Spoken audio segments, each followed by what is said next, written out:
One of my goals in life is to be a mother. I want to raise my children in a safe place. We have a very, very bad government, that's the truth. Spain just passed a law which, now in schools, it's mandatory to have halal menus. In rural Spain, there's no Spaniards, but there's also no immigrants. There's no nothing. Yeah, there's no nothing. Do you feel like you are in a financial position to have children? No. No. Anybody need a fridge? Anybody need some nice DCs? So they have everything for Ramadan here, guys. Very, very popular Spanish tradition of Ramadan. When we're looking for street food, it needs to be gay.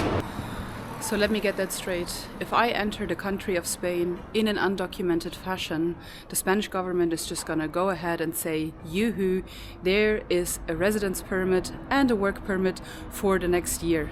Don't believe me? That's exactly what happened this year in 2026. Which basically means that Spain is effectively inviting more and more and more undocumented people to enter the Schengen area, the EU, and then making the situation much, much worse for everybody around us. If this is the way we are operating now, I'm just gonna go to all of the countries that I really want to live in but can't fulfill the requirements, such as Thailand, such as Mexico, the US, and so on. I'm just gonna go and start working, and I'm gonna expect to be treated as a local, and I'm also going to expect to be made a permanent residence after 5 months of living in the country. Sorry friends, but this is also not about integration at all. If you have entire signs in a foreign language without having anything Spanish in the window, any menu or anything like that, then it's not really integrating, is it?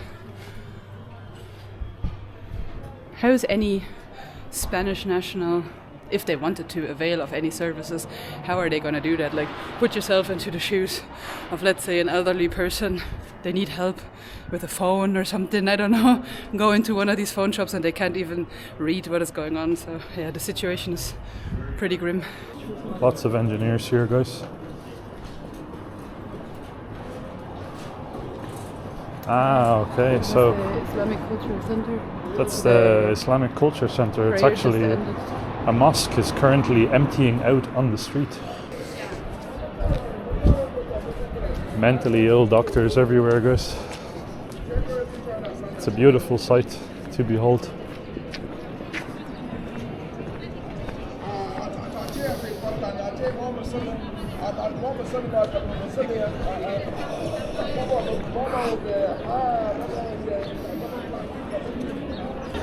Here's the ruins of a beautiful building. Very, very old looking building here. Plenty of tourists just in the middle of all of it, just getting hammered in the middle of the day. I feel like more and more increasingly major European cities, in particular the capitals of European countries, are just becoming these open air mental houses. Like, we need to reopen mental asylums. We need to get them all refurbished. We can make them really nice, have really nice plush sponge walls, and we need to just quite literally fill them back up. Ever since they've started closing, the streets have just become increasingly more and more full of absolutely deranged lunatics, drug dealers, prostitution, everything like that is just becoming the norm for European cities, and it's disgusting.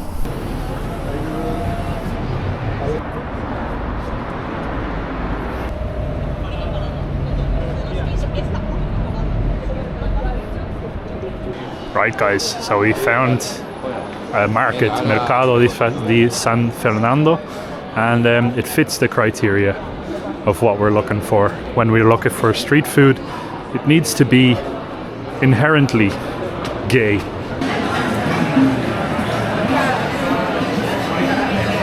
May the power of the gay empanadas power us up for the rest of our journey here in the wonderful city of Madrid.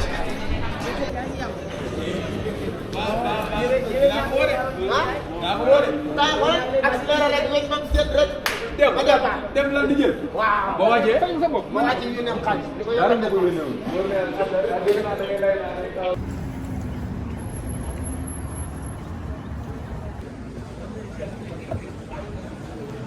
Alright guys, so we're with two new friends of ours, both native Spanish. One is from Barcelona, one is from Madrid. This is Jorge and Nayara. Hello guys. Hello. It's great to meet you both. So both of them, like as I said, they've spent your entire life here in Spain. You've grown up and you've seen a lot of the changes, how things have been developing. And right now we are in a place, please correct me if I pronounce it wrong, Lavapiés? Yes. Lavapiés. This is Plaza Lavapiés. And this is, for me, we've been here now for about 10 minutes. It seems like a meeting point of a lot of deranged people, and there's a lot of homelessness, visible homelessness, open drug use as well, and a lot of course, the typical engineers. So please guys, let us know who you are, what your cause is, why you feel like you're comfortable as well to speak out about a lot of the issues. How do you think, what direction do you think Spain is currently going in as of 2026? So, first of all, I'm Nayara, I'm 19, I'm originally from Barcelona, and I moved to Madrid recently for love, among other things. Ooh. And yes, and well, I'm from Barcelona, and the case is really worse there. Yes. So I lived really bad experiences with immigrants. And I just decided to take action because one of my goals in life is to be a mother. Yep. And I want to raise my children in a safe place. And this time, you can't, unless you're really, really rich, you can't escape from immigration and its problems. Yes. So I decided to take action, and basically I do videos on the internet, I do online activism, but I also do real life activism. I'm in this group in Barcelona, Reconquista, and since I was 18, Yes. I've been battling for the cause. Amazing. You're only 19. I'm 19, Wow. yeah. And your age? I'm 23. You're 23. Yes. You're both so young. Yes. Wow. Wow, it's incredible that you guys are actually aware of what's going on, because I feel like, and you probably will agree, a lot of younger people, particularly in Europe, a lot of times they lean very, very much on the far left side. A lot of times, especially coming out of universities and stuff like that. How do you feel it is in Spain? Do you think that the general consensus here among young people is that way, like leftism? No, it's Or the other way around. It's going the other way. Absolutely. Ooh. Yes. Wow. So, for example, I think between the ages 18 and 30 right now, if only that people could vote in Spain, like the Nationalist Party, Vox, the most right-wing party there is right now, and also against immigration, will win in all the provinces almost. Yes. So, yes, there is a huge... Generational gap. yes, exactly. There's a big shift in Spain towards more conservative parties with younger people. Yes. That's amazing to hear. And as a woman specifically, how do you feel the situation has, I mean, you're 19, but how did it develop in your lifetime? Do you feel like it's gone worse for danger for women, or what do you think? Definitely, it's worse. When I was, again, I'm from Barcelona, and the situation is different there, because I remember seeing hijabs since I was a kid. Yeah. Not me. It's not the case in Barcelona, in Madrid. Sorry. Uh-huh. But in terms of aggression, and also because I got older and you can see it better. But there's more people on the streets committing crimes, and because I'm a girl, really uncomfortable and aggressive situations I've lived. Do you feel like you, as a girl, or as a woman, that you could walk through here at nighttime? No. No. No. What do you think about all of the halal places opening up here at the moment? Well, it's horrible, of course, but in fact, Spain just passed a law, which now in schools, it's mandatory to have halal menus on schools. Yeah. Mandatory. Just a halal option or yeah, a halal all of option. it? No. Okay. That would be okay. So there's still a Like children Western can option. have their normal menus, but all the schools, I think even Catholic ones maybe, have to have like a halal option. Okay. Is there a kosher option as well? No. No. We don't So have you're a inclusive, but problem. not that inclusive. Well, we did kick the Yeah. Jews out in 1492. We don't have many Jews in Spain. Most of rural Spain, for now, It's empty, and Yeah. in the best sense of the word. Like in rural Spain, there's no Spaniards almost, but there's also no immigrants. There's no nothing. Yeah, there's no nothing. So the north of Spain is for now doing good, Yeah. although it's changing already. Is the east of Spain, and mainly the biggest cities that are far worse. yeah, You'll come here like in 5 years, and it will look different. yeah, Completely. a different city, different country. Do you feel like Spanish people, young Spanish people, you guys, for example, do you feel like you are in a financial position to have children? No. No. No, also because the cost of the housing, that's the worst. The cost of living, cost of housing, everything. Yeah, the cost of living as well. Yeah. You go to the supermarket, and in the last 5 years, Yeah. the price has been doubling and then doubling and then Yes. doubling again. And they said, because also we have a very, very bad government. That's the truth. Yes. It's a socialist government, and they Corruption. said, it's the war in Ukraine, and now it's Trump or whatever. Yeah. And it's a shame because a lot of younger people are moving to these conservative values and they want to have children early. Yes. That's our case, for example.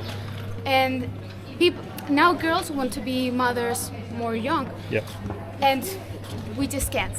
Yeah, it's literally impossible because a lot of the older generation, boomers, even millennials, a lot of times, like we're millennials, both of us, we say, oh, if we want to make a change, we have to have children. But it's, for many of us, like you said, it's so unaffordable. And what sort of a world are we bringing children into as well?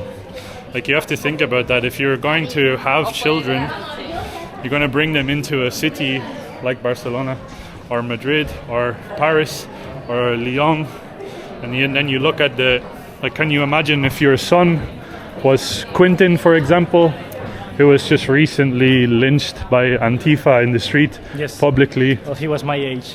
Yeah. He's your 23. age, same age. So Turn left here? Turn left here, okay. Can you imagine this being your child?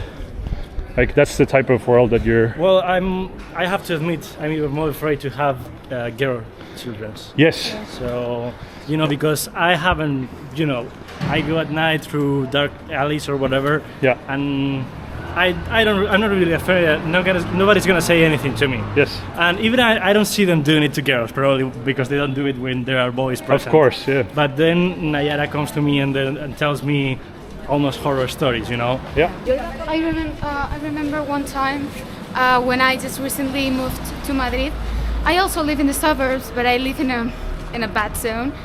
And I remember I wake up early and I wanted to go on a walk on 7 a.m., 6 a.m. And I go on a walk and then I return home and there's this, it was clearly an immigrant, like shaking a knife in front of my house, in front of where I live. And I remember panicking and, The streets were probably empty because it's early in the morning. It was empty. There was no one. And, Wow. and he saw me and it was a really bad situation where I had to hide behind some cars until he left.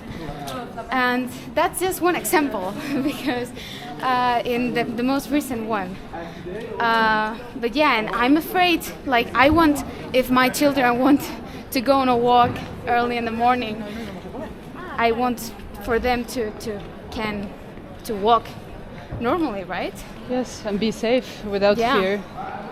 What is it like in Spain when you say, for example, you want to have children earlier, younger, and kind of going against the feminism situation? Because in Germany, if I say I want to be a mother, a stay-at-home mother, then people are like, "Oh, you are against women and this is not a good choice and all of that. Is that happening in Spain as well? Yeah, well, yes, we had this influencer.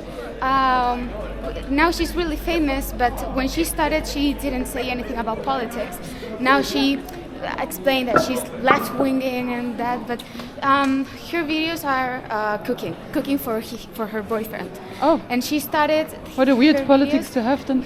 Yeah, well, Make him a sandwich. Well, let's just say, everything is politics, person is politics. Exactly. Yeah. So she says, today my boyfriend wanted something to eat, and she's making it for her. yeah, For her. and making it from scratch. Really. Oh, like yeah, I know those. Tradwife. Like Tradwife, yeah. And the left went absolutely crazy with her, like cancelled, calling her a fascist. Like this was fascist propaganda. She had to come out explaining, no, I'm actually left-winging and I'm a feminist. Don't worry, guys. But imagine if she did say, well, yeah, I'm conservative and I want to have children now. What is the problem with wanting to make food for your partner, for your husband or boyfriend? Feminists seem to have a problem with that. Yes, but I don't understand why. Like, I'm trying to understand the logic behind it, but it's never logical. Well, because I think they're always alert that, there's a fascist behind everything trying to get propaganda into them. My God. They fear the shift, the Yes, cultural they are shift very, in that Spain is at already least, happening. right now, because also there's the election coming up next year, and they're really afraid. Do you think that the politics are going to change in Spain? Well, yes. I think probably the government is going to fall. Like the next election is not going to be the same government again. That would be good, no? Well, yes, or because not? because this government is the worst in ever. Yes. Okay. For real. It started, for me, and I got really radicalized into political groups with because this government was it didn't have that many votes, so it had to make alliances with the separatist groups, which are very important here, especially in Catalonia and the Basque Country. And of course they are anti-Spain. Yes. So that's a very red line. So there were big protests and everything. Anyway, we hate this government. It's just that it's probably going to be Vox, and then the center-right party government, and of course we are coalition between those two. a coalition. Then, Yes. Yeah, maybe. With center being the main party. And it's just we're a bit afraid it's not gonna be enough. I really hope that the government will change, though, because in Lisbon or in Portugal they just elected another socialist, even more socialist than the one before. Yeah. So every time I feel like Europe is gonna change, it shows us no, we can even get worse.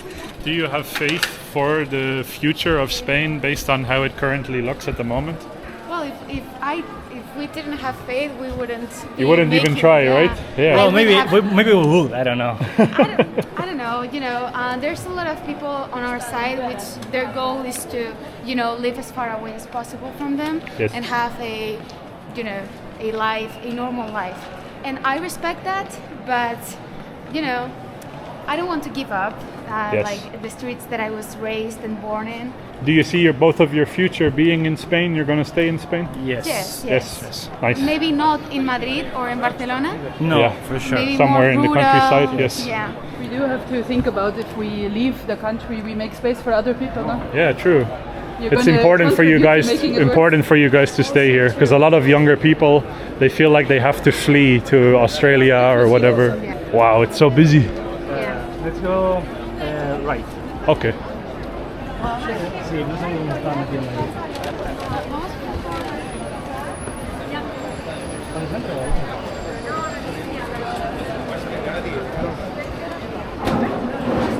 Around the 1950s, there was the very drastic change in the Spain landscape of demographics, because people went from the rural areas, because everybody lived in rural areas before, and everybody went to the cities, especially Madrid, Barcelona, Valencia, and then the rural areas are abandoned for the most part, and villages are very small now. So, for example, in Ireland and in Germany, you can find very medium-sized villages. It's very evenly distributed. And in Spain, it's everybody's in Madrid, and then you see it's like a donut.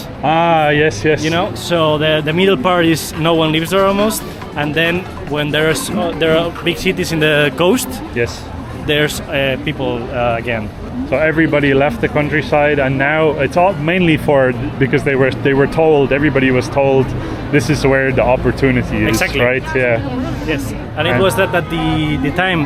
Now, some places, especially in the south of Spain and the east, for agriculture, they are using Moroccans for the most part, and Africans. Yes. Sub-Saharan Africans. Yeah. And paying them basically nothing. Yes, and they are saying, well, Spaniards do not want to do these jobs, so we need Africans. Yeah. And it's very unfair because, for example, every year I give you data.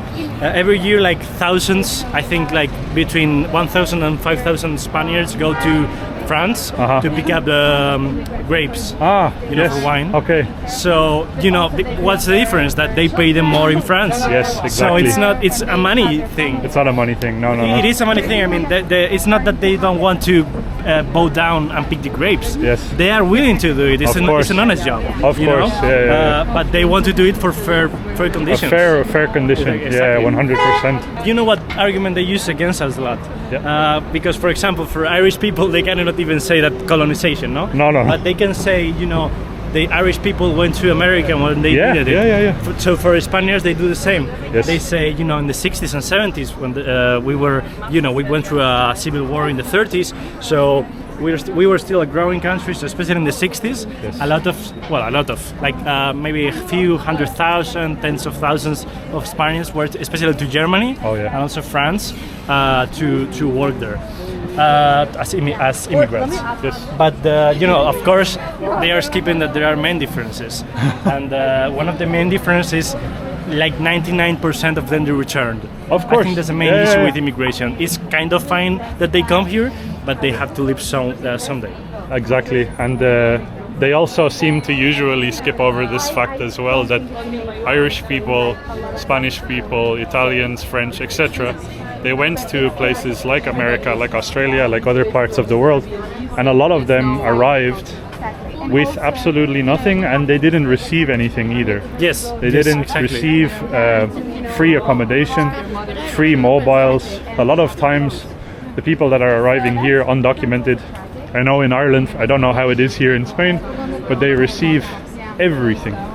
From the second they arrive. You can see, like, there are lists that are public of the social, like, subsidized, like, helps from the state, and in any, like, because we have the state and we also have, like, communities, which are like the regions. Yes. And each one has, like, the little government, and they give out helps. So, and you can see the lists, and you can start with the A, and it's like Abdul.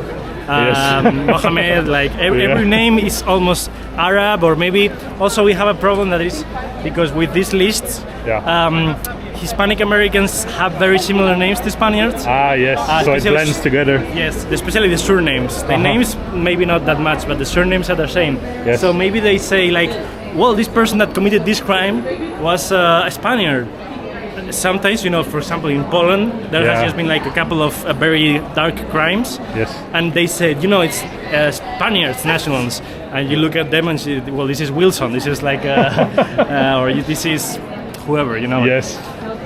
It's true. It's a similar situation. Again, it's happening in the UK a lot, France and Ireland as well, and also in Germany. Someone will commit a crime. For example, push someone in front of a train or attack somebody in the street, and then they will publish on the media. The person who did it is from Ireland, and then they say his name is Mohammed. Yes. And it's like, just because he arrived, he received the passport after a few weeks, this automatically, for some reason, makes him Irish. He's just here for a matter of, in some cases, 1 week.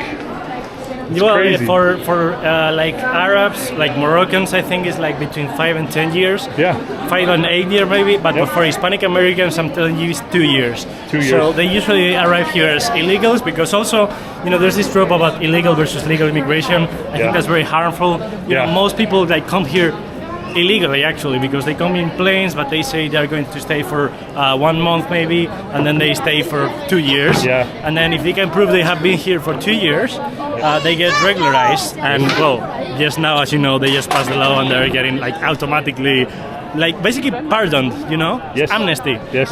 That's what it is. They committed a crime and they are given amnesty. And only 2 years from now, if they want to, they can all be Spaniards. Yeah. So we'll have like, I don't know if it's 1 million people. We get hundreds of thousands of new Spaniards who know that Pedro Sánchez and the Socialist Party gave them amnesty. So of course, who are they going to vote for? Yeah, 100%. There a lot of times that is, I think, a huge reason why it's happening is they understand the socialist grip on the country is slipping away, so they need more voters. Absolutely. They need a new base. I'm afraid it's not going bad for them, We have like Martin Sellner says this, we have like a 20-year window before they can vote too much, so they can vote us out, basically. Yes. In France, they have like two elections left. And I saw one of the requirements for the 500,000 that are coming is that they have to be here from the end of December 2025. So that's literally like 1 month. Like that's 2 months ago. Yes. That's the requirement. It's crazy. They're integrating the people in April of this year. I read online, is that true? April of this year, I think, is the goal that they have. They have been doing already the paperwork. Yeah. Okay. So like a couple months ago, you could see in many cities like queues of lots and lots of people. Even like there was a news that some like Pakistani or Moroccan, I think was, like robbed someone in the queue for getting the regularization. And it was not the regularization. It was they had to get papers saying they had not committed crimes. Like there was criminal fee, for example, in Pakistan or in Morocco was clean. Yeah.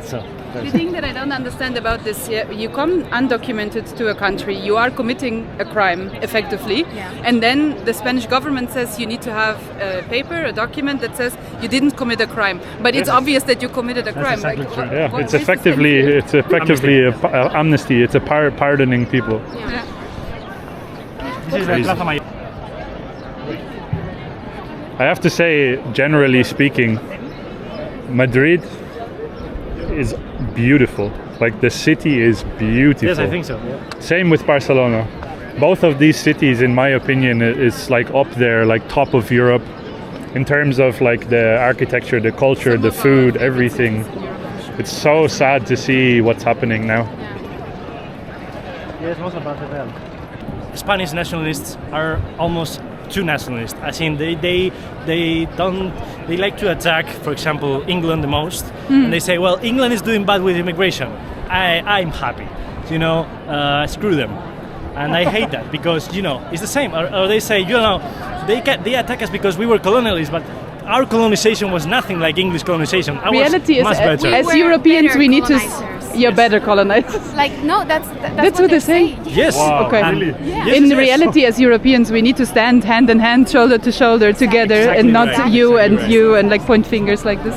The people that say that normally are the same who are like our real brothers and sisters are in South America, so we have to bring them here massively.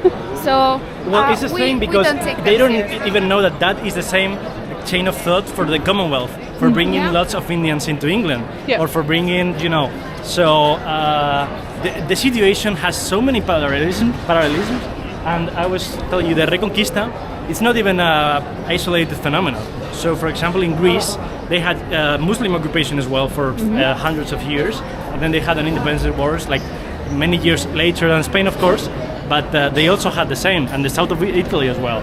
So it has always been a common struggle, a European struggle. And also, I have to tell you that most people have an issue with Moroccans in Spain. Like even like normies, like everyone agrees, everyone knows that there is an issue. They're very aggressive. Like it's just, I don't know if I'm correct to say it, that it's actually like almost a cultural thing, but the men in particular, the young men, they're so quick to fight. Yes, of course. Yeah. Well, and also, as the sexual crimes. Yes. Yes, the Moroccans are very aggressive, and also they go as a block. So So Hispanic Americans, they have varying their nationalities. Yep. Some are whiter, some are more Indian, some are, so they are different. And when one of them makes a crime, others don't like it and point it out. So they're like honest. They're like honest people, which of course maybe can be a problem too. But then Moroccans are like very nationalistic, and they are like together in all of the issues. In gangs, yes. Yeah, and they hate Spain as well. Yeah. And they say like we call them like cigar sometimes, like because they always come to you and ask you for a cigar. For a cigarette, I mean. And then they steal you and they rob you. So. And if they attack you as well, it's never one of them. It's 10 or 20, right? Yeah. True. Yeah, it's for crazy. example, when they lose or win in football, it's crazy. They go crazy on the streets, attacking people. They're really nationalistic of their country, which also kind of happens with Hispanic Americans, because, for example, here in Madrid, they celebrate their Independence Day. Their Independence Day from Spain. They celebrate it in Spain every year, like a gigantic celebration. And the worst part is the center party of Spain, which is the popular party, which is probably going to win the next election. But it's they're paying. Well, they want to capitalize the Hispanic American vote, so they're going for it, So, for example, they support it, and they put the lights of the flags of the American countries. So, that's very bad. So their life, everything in their life, for example, for Moroccans, they come here, they make a living, they survive, they get all of the food and everything like that, and they support their families from the back of Spanish people and the Spanish government, and then they hate Spain. Yes. And actually, the worst is second generations do it even worse, because second generations, they usually even have Spanish passports. They have been born here. There are not as many second generations as is, for example, Britain or France. France is horrible. Yes. But the second generations are even more hateful and resentful, and they all consider themselves Moroccans. And also we have an issue with this, because in Britain, maybe Muslims hate them or whatever, but we share a border with Morocco. Yeah, true. And Spaniards are like one of the countries that is less willing to. Their men is less willing to go for a war. Yes. Which is also very bad, very sad, in my opinion. Yes. And Morocco is the highest. Wow. In the world. So that's crazy. So if a war between Spain and Morocco started tomorrow, which is not that crazy, I think, to say. Because they want some.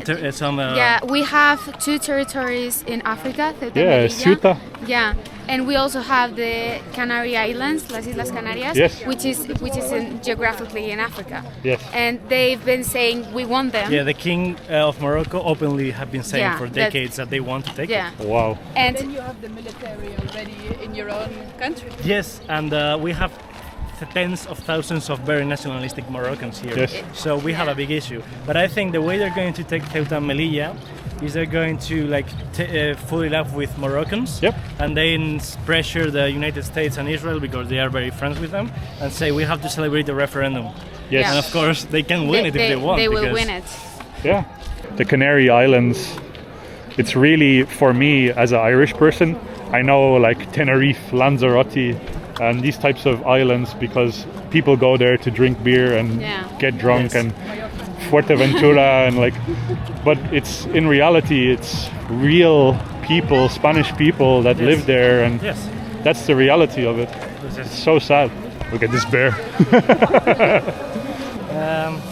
Sometimes I feel like in order to get a citizenship, if you have parents, for example, from Morocco and Spain or something like that, in order to get a citizenship here, I feel like the question should be asked, what country is your allegiance with?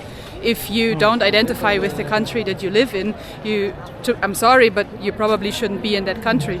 It's the same for me, where I'm half and half. Is my allegiance with Germany? Is my allegiance with Italy? If a war was to break out in between the two of them, and the answer should be, you have to live in the country that you identify with, that you think you would fight for, and not the other one.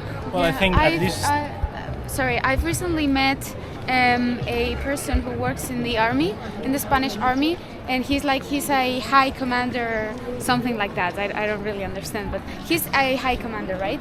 And we have a lot of Moroccans on the military, right? And he told us that, he asked a couple of them, well, if a war between Morocco and Spain started, who are you supporting? Yeah. And they openly said, well, I would support Morocco, of course. And that's really scary because the country that we are most close to start a war with is actually Morocco. And, really a lot of people from the military would go against us. And also the people who already live in Spain who are from Morocco, they would really support, Morocco also. So that's really dangerous.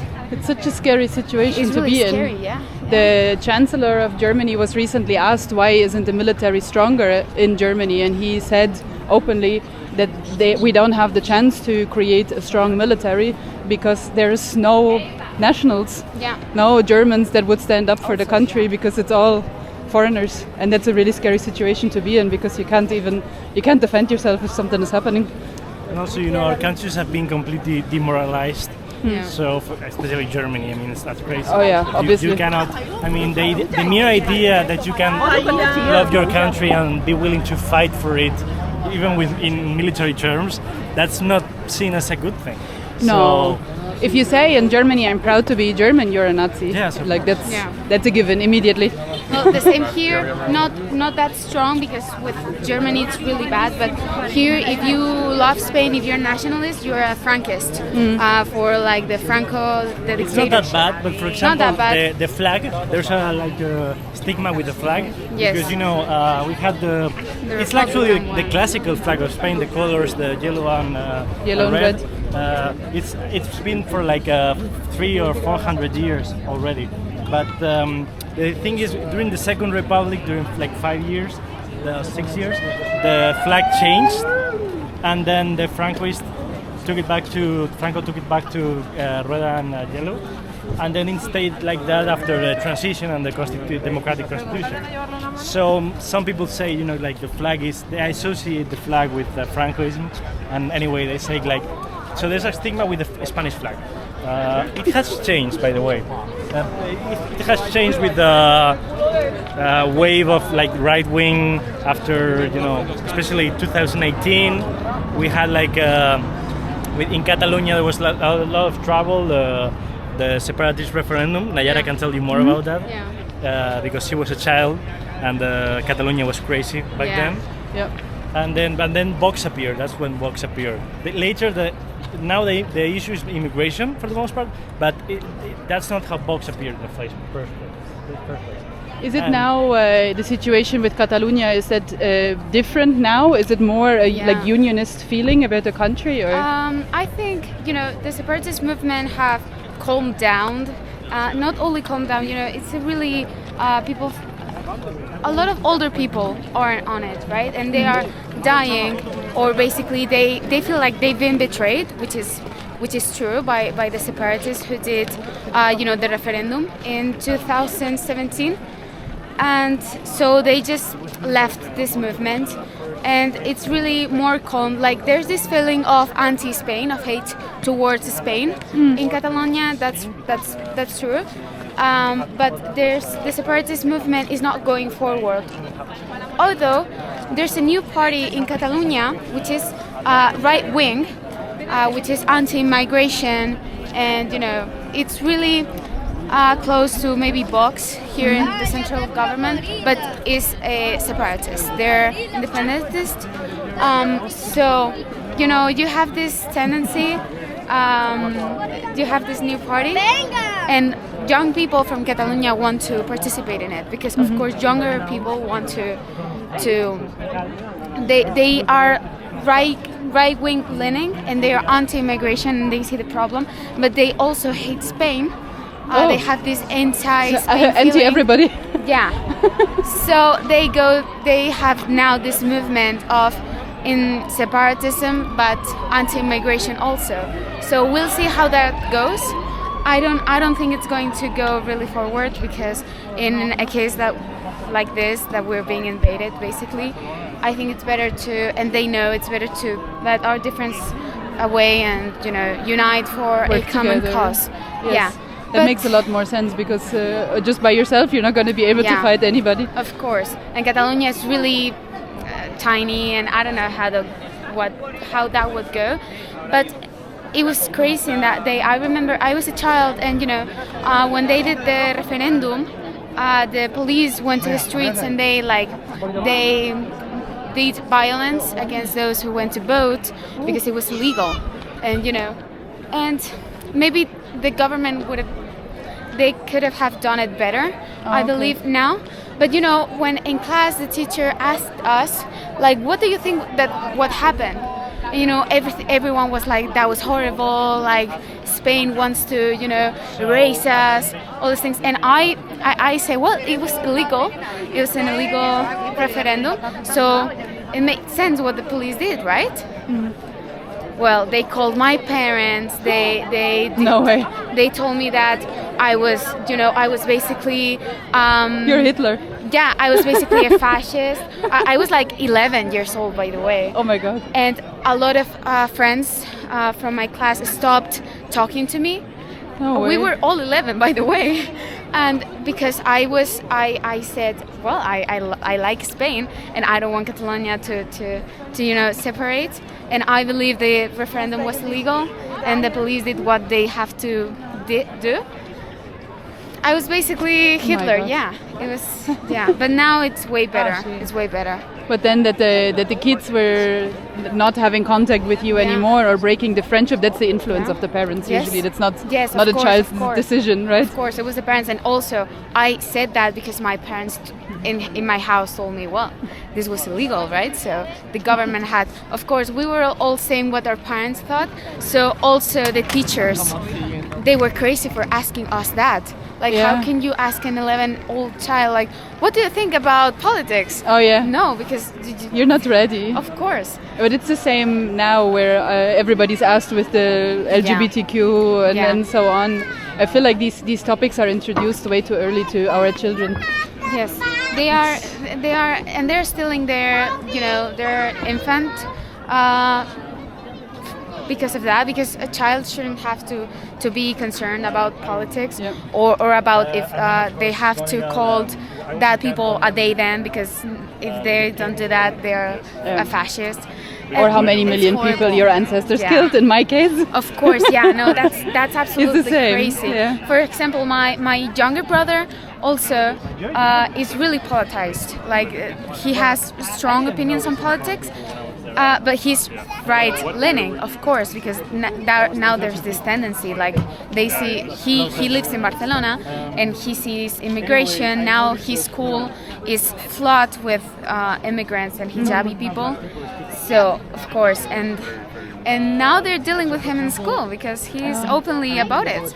I read that actually before in preparation to come here, that a lot of Spanish schools, and it's in other European countries as well, of course, that the class is sort of delayed, the learning is delayed because the people who are coming in, obviously they don't speak Spanish, so how are you gonna, I don't know, teach somebody mathematics or something like that in Spanish if you don't speak the language? So I feel like that's another big issue that we're having at the moment, where the kids, they're just not learning an adequate level of reading, writing, mathematics, all of that, because you need to teach the language first before you can join the school. No? That's true. That's totally true. I find that very scary. I had one like Pakistani when I was a kid in my class, and just because of that one child, we had to go more, slow on our classes because he couldn't understand. So now that there's a lot more of children in classes who don't speak Spanish or Catalan, because my school was in Catalan, of course. Now I don't want to. I can't think about that. That's absolutely crazy. Yeah. No. By the way, maybe you're interested in this. In Catalonia, they're paying African immigrants to learn Catalan. So, you know, they think... What do you mean by paying? Like subsidies, they're bringing them... Yeah, no, so you have this African immigrant and they can speak either Catalan or Spanish. So they basically, they pay the classes, but they also pay them like a money like for just learning incentive. and speaking. Yes, for learning speaking, because they see it as a form of saving the Catalonian culture and language, because it's of course disappearing, or less people are talking Catalan. So they pay them, and for example, in Catalonia, they really don't like Hispanic American immigration because they already speak Spanish. Oh, yeah. So they're playing that game, which will. So yes, we're really big on Europe. In real life, Africans, I know a lot of Africans in my town who speak Catalan and doesn't know how to speak Spanish, but in reality, they are speaking Arab most of the time. Yeah, in the household, they're not going to change the language. Yeah, so. I mean, it's an effort to preserve the language, but maybe it's the wrong situation to facilitate it. No, it's so not. You should more sort of incentivize people from Catalonia to have babies, have a good life, and learn the language and keep the tradition. Yes, no, they're playing a really dangerous game in Catalonia. No. Oh, scary. Yeah. Oh my God.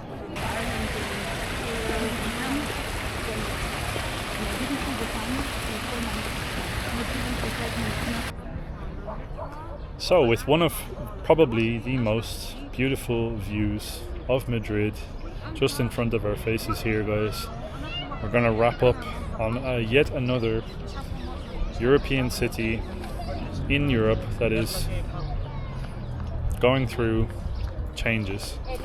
And as you heard from our amazing new friends, Nayara and Jorge, they are amazing people, by the way, amazing young people and young voices for the future and for the hope that is in the future of this country, and it was amazing to hear their opinions as we walked through the city. It really does give me quite a bit of hope to see the younger generation actually become more active, getting involved, probably even get a lot more involved than any millennial ever will. So the future might actually not be as grim as we think it is. Yes, I think actually Spain in particular, if that's true what they said, it's actually going to look, if it comes true, it's looking very, very bright. But for now, we're going to sign off. We'll see you guys in the next video, and I want to remind you all, of course, as always, that Christ is King. God bless you all. See you in the next one. See you in the next one. Bye-bye.